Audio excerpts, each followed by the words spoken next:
வந்ததுலேருந்து கேள்வியா கேட்குறான். இவன் வந்தா என்ன செய்வான்னு கேட்குறீங்க அதானே?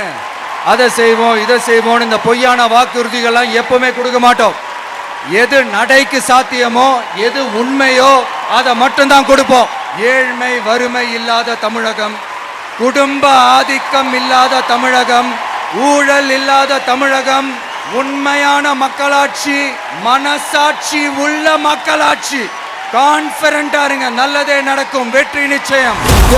உங்க விஜய் உயிரன வரனா